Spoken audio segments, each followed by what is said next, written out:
स्तम्भे घट्टयतो हिरण्यकशिपोः कर्णौ समाचूर्णयन्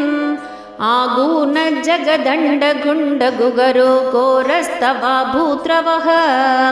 श्रुत्वायं किल दैत्यराजहृदये पूर्वं कदाप्यश्रुतं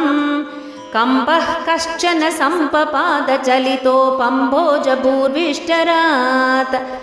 दैत्ये दिक्षु विसृष्टचक्षुषि महासंरम्भिनी स्तम्भतः सम्भूतं न मृगात्मकं न मनुजाकारं वपुस्ते विभो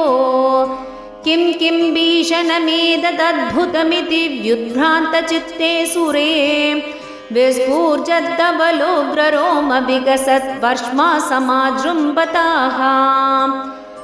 तप्तस्वर्णसवर्णगूर्णदधिरूक्षाक्षं सडाकेसर प्रोत्कम्बप्रणिकुम्भिताम्बरमहो जीयात्तवेतं वपुः व्याप्तव्याप्तमहादरी सकमुखं खड्गोग्रवल्गन्महा जिह्वानिर्गमदृश्यमाणसुमहादंष्ट्रायुगोटामरम् उत्सर्वद्वलिभङ्गभीषणहनुं ह्रस्वस्तवीयस्तर ग्रीवं पीवरदोषदोद्गतनकक्रूरांशुदोरोल्पणम् व्योमोल्लङ्घिगणागणोपमगणप्रत्वाननिर्दावित स्पर्धालु प्रकरं नमामि भवतस्तन्नारसिंहं वपुः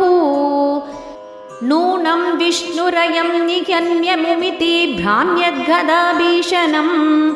दैत्येन्द्रं समुपात्रवन्तमधृताद्दोर्भ्यां पृथुभ्याममुं वीरो निर्गलितोतकड्गपलके गृह्णन् विचित्रश्रमान् व्यावृण्वन् पुनरापपात भुवन क्रासोत्यतं त्वामहो भ्राम्यन्तं दितिजातमं पुनरपि प्रोद्गृह्य दोर्भ्यां जवात् द्वारे दोरुयुगे निपात्य नकरान् व्युत्काय वक्षो भुवि निर्बिन्दन्नदिगर्भनिर्भरगलत् रक्ताम्बुभक्तोत्सवम् पायं पायमुदैरयो बहुजगत् संहारि सिंहारवान् त्यक्त्वा तं हतमाशु रक्तलहरी सिक्तोन्नमद्वर्ष्मणि प्रत्युत्पत्य समस्तदैत्यपडलीं चाकात्यमाने त्वयि भ्राम्यद्भूमिविकम्बिताम्बुतिकुलं व्यालोलशैलोत्करं प्रोत्सर्वत्कचरं चराचरमहो दुस्तामवस्थां तदौ तावन्मांसवपाकरालवपुषं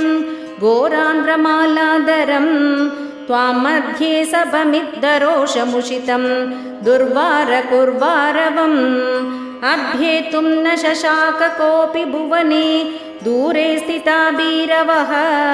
सर्वे शर्वविरिञ्च वासवमुखाः प्रत्येकमस्तोषत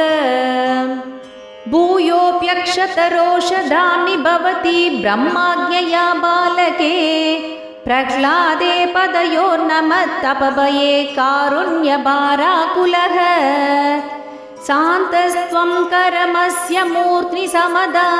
स्तोत्रैरधोद्घायतः तस्यागामति योऽपि तेनितवरं लोकाय चानुग्रहम्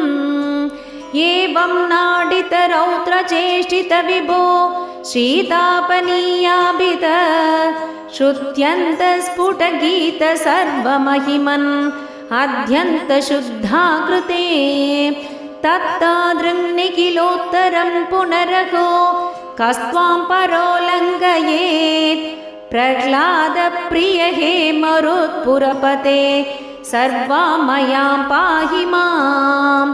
प्रह्लादप्रिय हे मरुत्पुरपते सर्वामयात् पाहि माम् प्रह्लादप्रिय हे मरुत्पुरपते सर्वामयात् पाहि माम्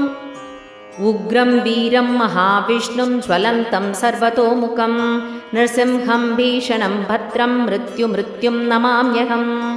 उग्रं वीरं महाविष्णुं ज्वलन्तं सर्वतोमुखं नृसिंहं भीषणं भद्रं मृत्युं नमाम्यहम् उग्रं वीरं महाविष्णुं ज्वलन्तं सर्वतोमुखं नृसिंहं भीषणं भद्रं मृत्युं नमाम्यहम्। श्रीहरये नमः श्रीहरये नमः श्रीहरये नमः। सर्वत्र गोविन्दनामसङ्कीर्तनं गोविन्द गोविन्द। जय नरसिंहमूर्तिक जय। राधे कृष्ण।